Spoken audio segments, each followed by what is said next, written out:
علامہ اقبال کہتے ہیں میں نے سارا دین پڑھا ہے، سارا قرآن پڑھا ہے،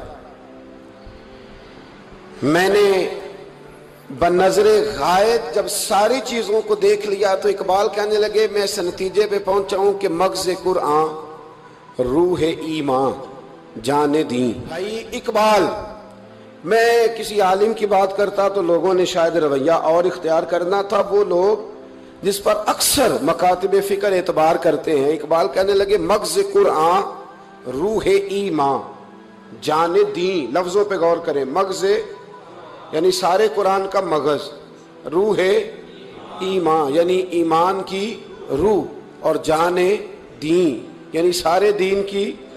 آپ دیکھیں ترتیب، مغز قرآن روح ایمان جان دین۔ اقبال جلدی بتاؤ وہ کیا ہے؟ تو اقبال کہنے لگے ہست حب رحمت للعالمین، ہست حب رحمت للعالمین، مغز قرآن روح ایمان اور جان دین، ہست حب۔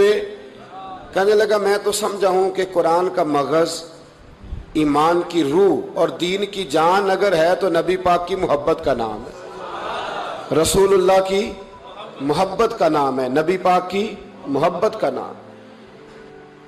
حضرت عمر فاروق رضی اللہ تعالیٰ عنہ سے بڑا تو اصول پسند کوئی نہیں نہ ہوگا، یعنی بہت بڑا چودھری بھی اگر اپنے گلی کے اندر، حضرت ابو سفیان جیسے لوگ مسلمان ہو گئے، کلمہ پڑھ لیا، اور جناب ابو سفیان رضی اللہ تعالیٰ عنہ نے اپنے گھر کے اندر نہ تھوڑی سی سامنے اینٹیں رکھ کے جگہ بنا لی، تو حضرت عمر کو پتہ چلا تو فرمایا جیسے بنائی ہے ویسے وہ کھیڑو بھی، آپ نے لوگوں کا رستہ تنگ کر دیا۔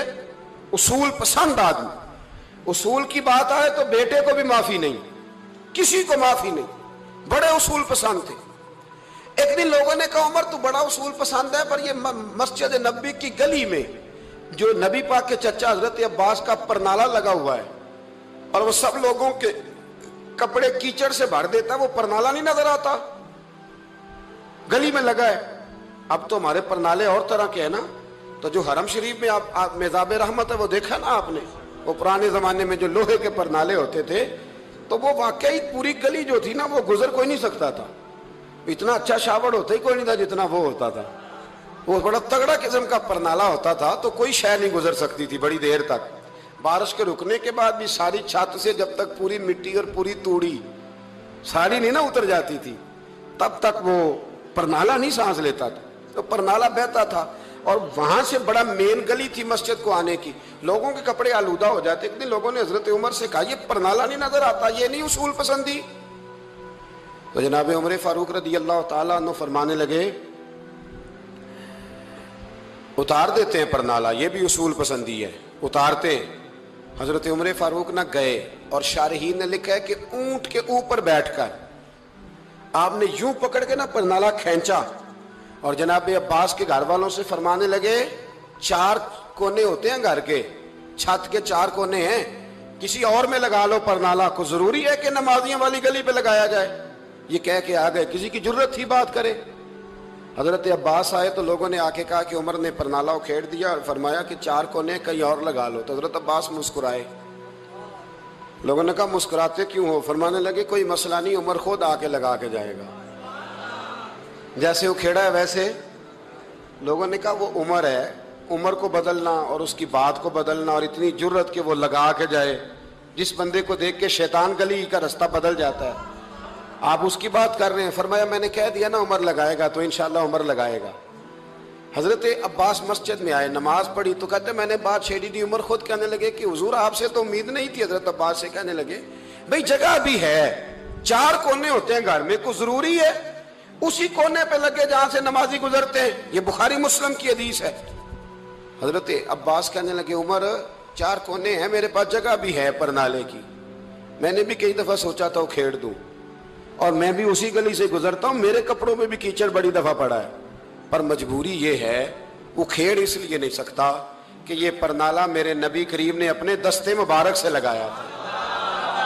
فرمایا میں مکان بنا رہا تھا، چھت بنا رہا تھا، تو حضور اچانک آ گئے، اور کئی لوگ گواہ ہیں اس کے، رسول کریم تشریف لائے اور نبی پاک علیہ السلام نے فرمایا لاؤ چچا تھوڑا میں بھی کرتا ہوں، اور پھر میرے نبی کریم صلی اللہ تعالی علیہ وسلم نے اپنے دستے مبارک سے یہ پرنالہ لگایا تھا،